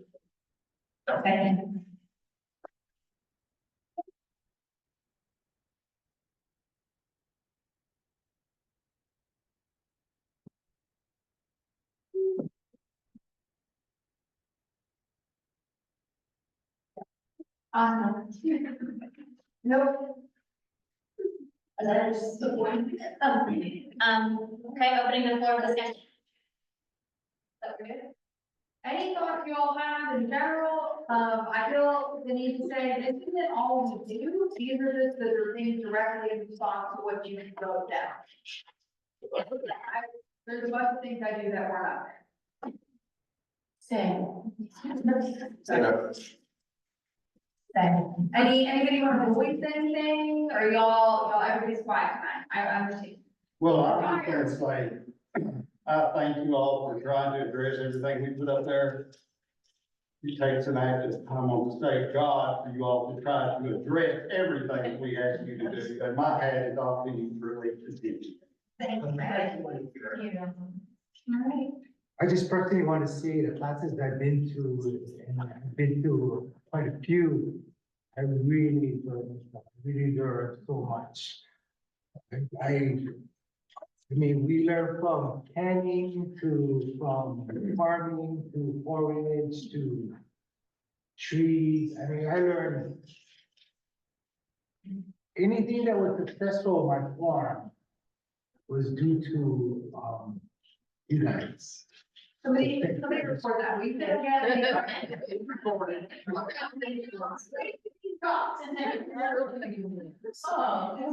I'm glad you guys suggested the beginning farmer series, because I tell you, I'm a beginning farmer, and there's so much value in these minds who have participated, and I mean, even for the old time farmers, they still have to do, I see when I travel, I look at farm, I look at forage, I look at their structures, and even the old time farmers need to improve. I'm serious. It's the truth, I'm speaking the truth. So you guys offering something that I think it's foolish for people not to come. So thank you. All right.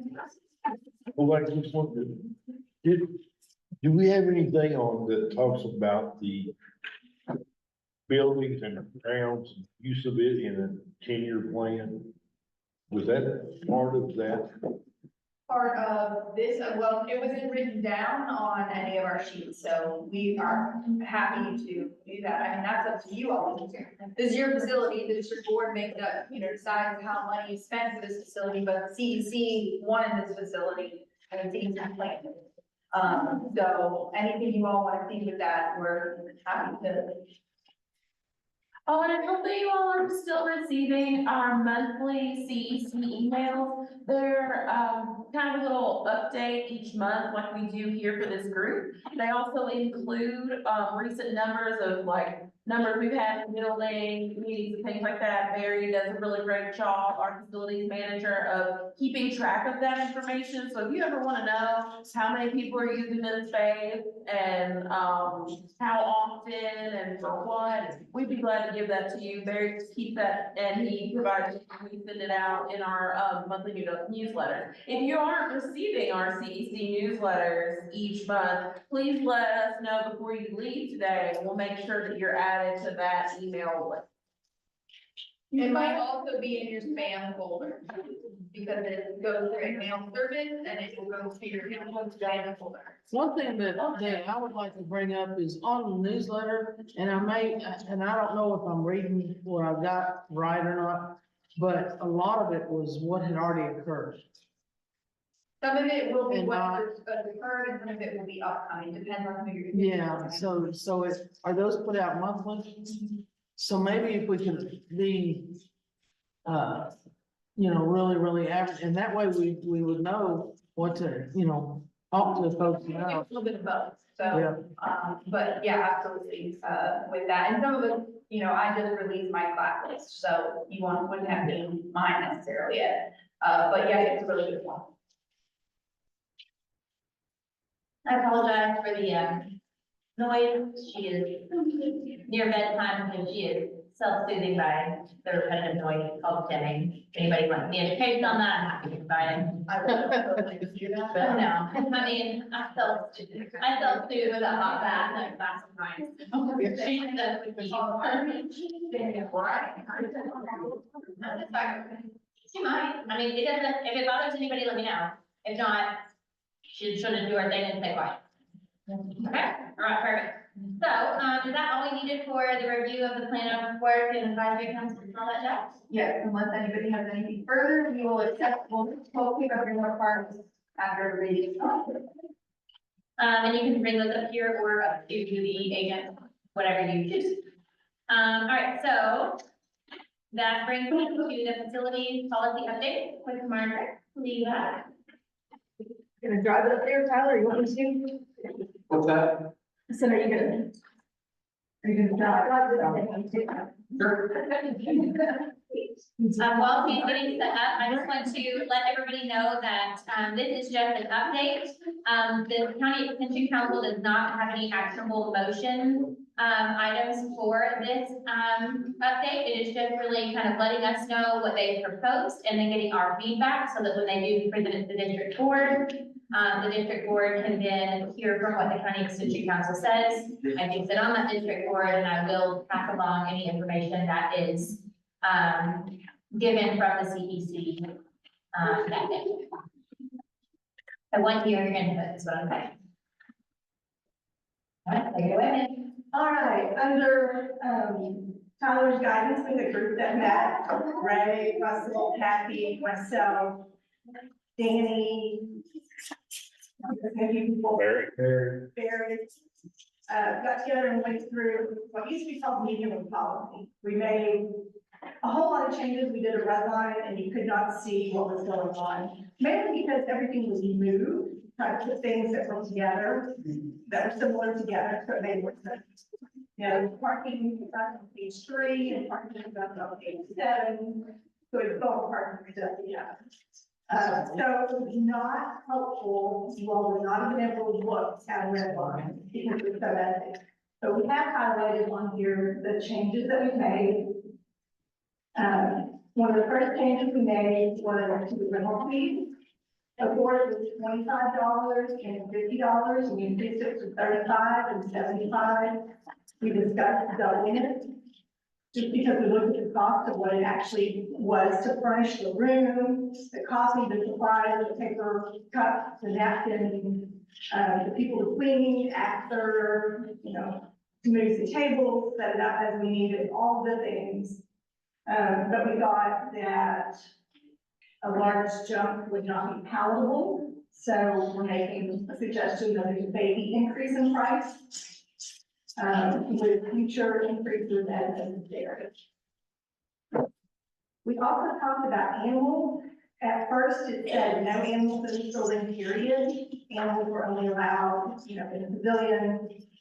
And we realized that our big concern was mess. And so maybe small contained animals, you know, snakes, something that's not going to make a big mess. So we have an exception there for small animals. We also added language, which we would have accommodated in ADA request for a service animal anyway, that would add language to the policy clear.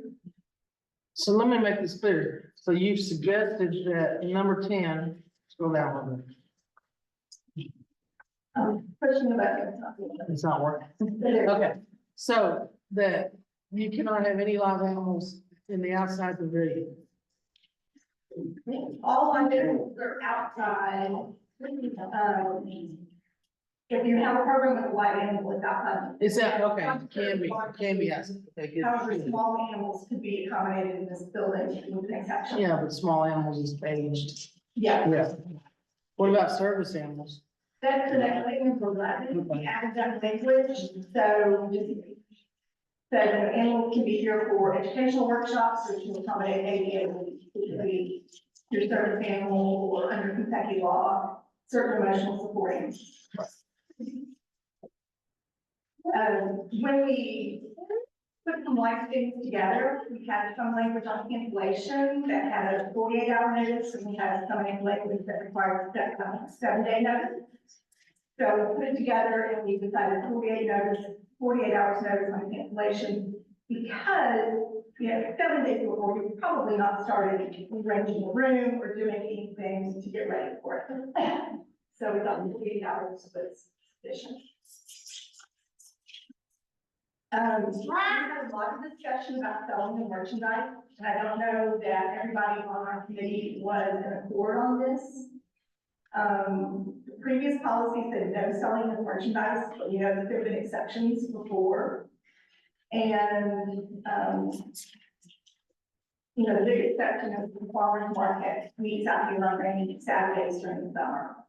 There's also some exceptions like homemakers is getting ready to have a dinner, a France dinner, a couple of, next week sometime. Oh, that's a fundraiser there. Unnecessary need of funds. Yeah. So, but, there are some things with some selling. So we decided that we added the language about unless granted a waiver by the district board. And so that leaves it up to the board to decide the exceptions, because like I said, we could not come to an agreement on any. We don't want to be okay. We don't want, we don't want businesses renting the space and selling. But we did think that there were some things that might be related to us, talk about the chicken swap for farmers or, something else that could be part of educational mission that might be an exception. We added language about no weapons except for like for a shooting sport, hunter safety, similar activities. We added language, Barry had some concerns, there's been some grilling outside and perhaps inappropriate places, it was making some mess, we wanted to make sure that if there was grilling, it was, and he kind of told them where that they can grill. Not under the eaves, getting the building dirty. We had language about installed wood shavings, the pavilion, unless, done, it's hard to do that. There's been some issues with groups who have rented the space in the evening and not locked up when they were done. So we were like, okay, shame on you once, twice, and then you do it again.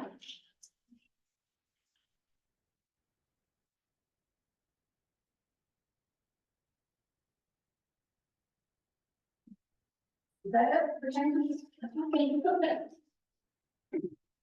for the changes. So the next step is that this goes to the extension council, is that correct? From the, board? Yes, the district board plans to have a motion item on this in April 1st. I think we asked if there's any conversation that this group wants to hear on those changes, in case we need to revamp. Yeah, that's what I'm saying, it's going, so we have some changes to make before it goes. So you can't make changes, but you can suggest changes and send it back to the CEC subcommittee that is of the meeting tomorrow. So because there's a subcommittee, that subcommittee has to do that changes. This group can recommend them. So that would just to be clear, there's that subcommittee has to do that.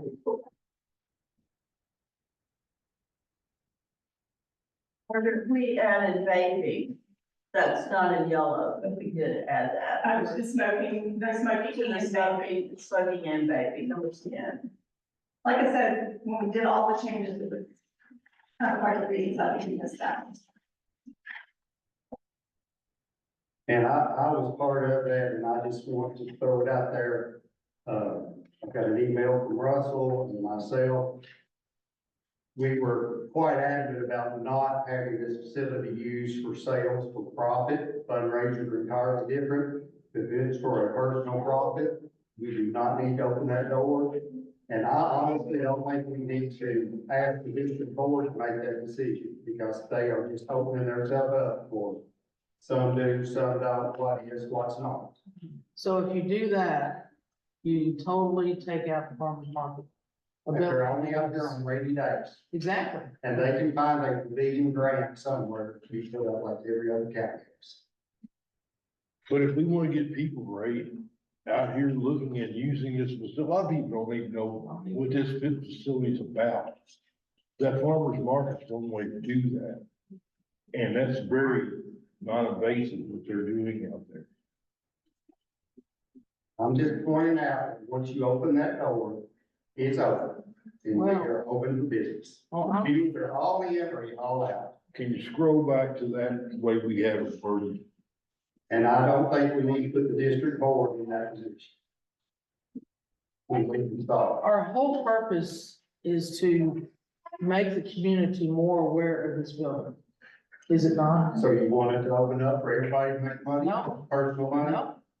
I sure, it is, you know, what you're wanting to do is to provide the district board to provide some exceptions. Ray, At their I'm discretion. gonna come out and I'm gonna say that. You have, Keep going down. you have a vendetta We against, do not want to go there. no, we don't, but I'm gonna bring it out. You do have a vendetta against investment and use sale committee. And I don't know what it is, but we have tried, we want to work with 4-H and our kids do. They totally do. And the only way to get the farmers, when we do this sale, it is a community effort. And we have everybody in the community coming here and seeing that. We did that this past year. We've done it every year. It's a community effort. And people come and see what the youth in yes, we're a very, very small group, but small doesn't matter. It's what we do to educate the community about what we do. No better way to do it is to have those kids have their displays, the community comes out and sees what we do. And they also see, you know, we can have booths for the 4-H, you know, for the 4-H extension to demonstrate what we do here. This is so important for us to demonstrate what is being done at this extension office. So, I mean, I spoke it. I don't know any other easy way to put it out. So, There's no vendetta. That group came here and said they weren't learning anything, they wanted out, that's why they pulled out 4-H. Point blank, simple, that's not the whole story. All right, I'm gonna call the order. Yeah, but we don't, yeah. You still, we're here to discuss the meeting room policy. I will not entertain, rehashing of the last 5 years. Thank you very much. Well, I'm just saying, I think we should Appreciate continue. I think we should keep it the way it is. that, I wrote your opinion down.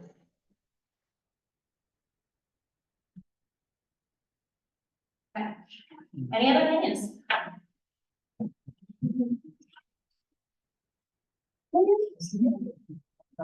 Any other concerns?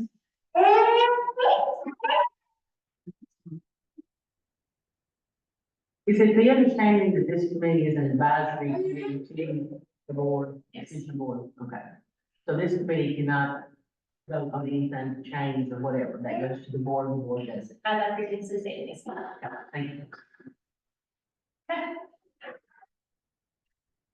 All right, moving on, June meeting reschedule. Unfortunately, our June 25th date that we have added at our last meeting is a conflict with a pretty important meeting that's going on. We have county review that day, so, with a big panel of people from campus, with other agents throughout the state, they come and they scare us and look through all of our files, and all of us get interviewed, and it's a really long day, so we really appreciate it if we didn't have to stay longer, and we will not have any time to prepare, because we will be preparing for that meeting, so, we are happy to reschedule.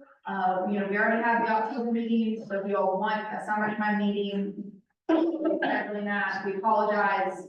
We get told the date, it's not really up to us, so, we just have to do the same. So that being said, we have currently scheduled June 25th at 6:30. I would propose that we move that to either another day that week or maybe earlier in the month. Does anybody have any particular dates in mind? The Tuesday. We could do the 18th, we could do the 27th. Thoughts, opinions? This is a meeting we added on. It is not a current requirement for us to have 3 meetings a year, but we had some complaints that 6 months in between meetings was letting things fall through the cracks and we were not being educated. And I think with our current push of trying to get as much of the programming information out to the community as we can, having that 3rd meeting is helpful. to gather that summer programming information. So, I definitely would like to keep that meeting, unless you guys just are very adamant that we cancel that. again. So, what day? The 18th. The 18th would be good, same time, 6:30? I won't Still be- get dinner, I won't be here. you won't be here? Okay, No, that's that's our vacation week. About 27. How long are they, just that day or all the week? As the community contact is responsible for getting this meeting together, I would prefer not that week because, yeah. It's a huge, the county review is a huge deal for us, so we get it every 4 years, so it takes us months to prepare. Could we move it up to the 11th even, that way we catch the beginning of the summer programming information? When's the lot, fair? What's the fair? The last week of July, well, a little holiday last week of July, but the stuff. Isn't the livestock shows the second week in June? The livestock shows are the second week in June. Can we do it the first week in July? Like July 2nd? The 4th falls on the 4th, the first. So, I mean, I'm not opposed to that. At that point, There's a lot of people on it. what about June 4th, that first June week? What the, I'm sorry, July 9th? okay, we can move it, we can continue moving it back over the summer, but then we're missing that key information about summer.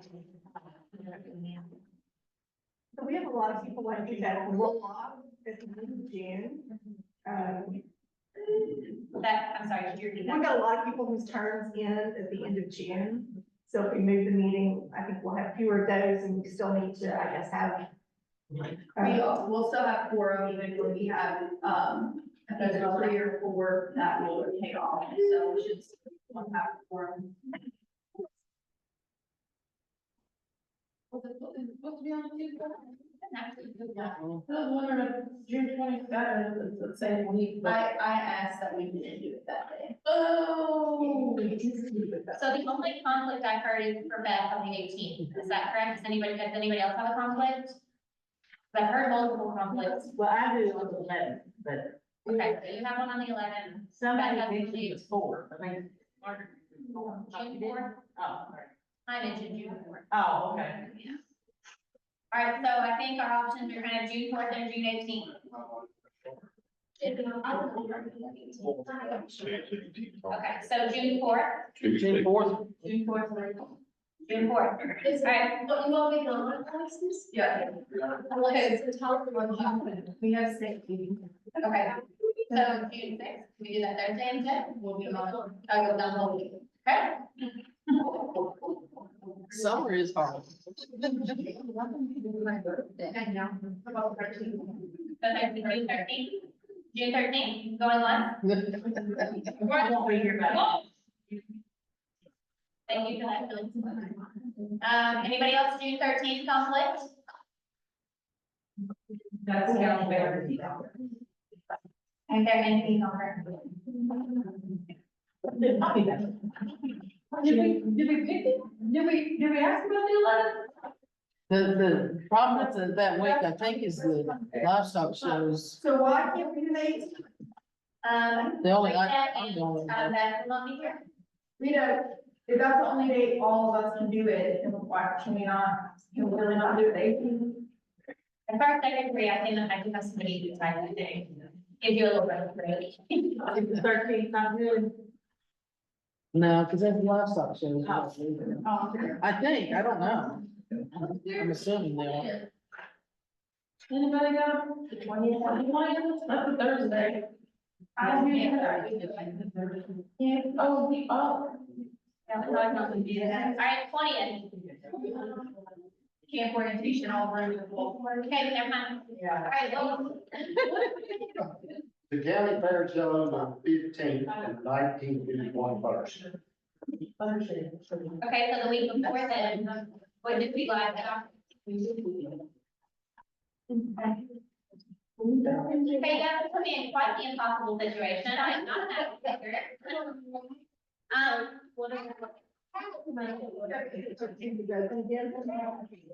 the problem with May is if we do it during the week, that's okay, we, like Thursday, Friday, Saturday, kind of stuff starts getting into graduation. And that kind of stuff. But if we did our Tuesday, like the last Tuesday of May, that's what happening. Yes, I know, you're trying to get my money. Since,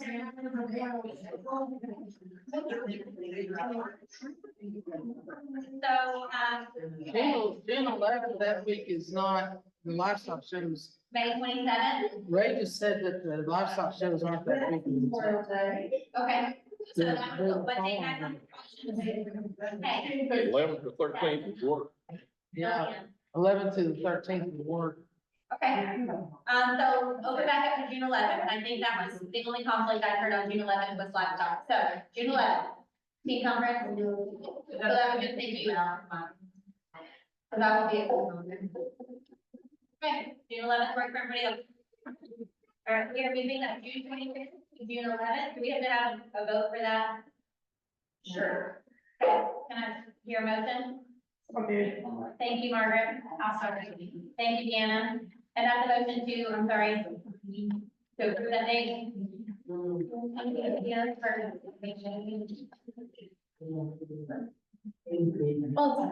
Okay, all in favor? Any opposed? Awesome. Last, agenda item, any other business that we have not previously discussed? Okay.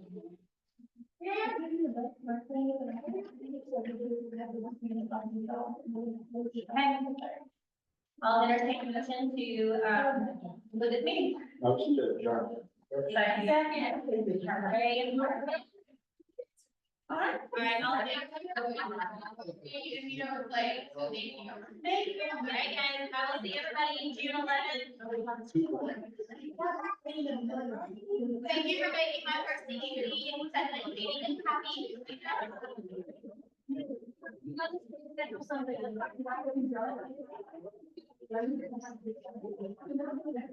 Hey, Cindy, yeah, grab those before they come. I can have your, so I can start at night.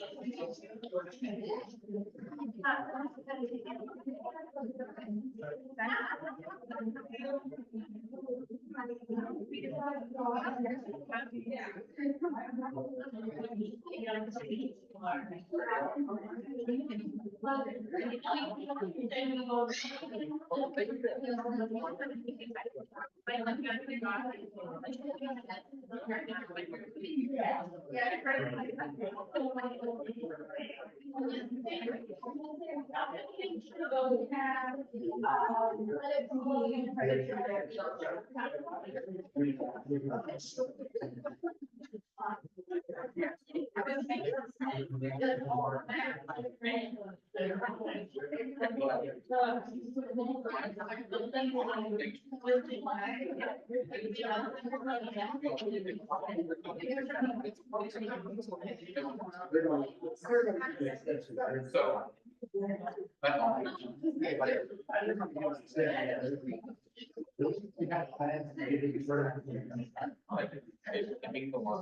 Yeah.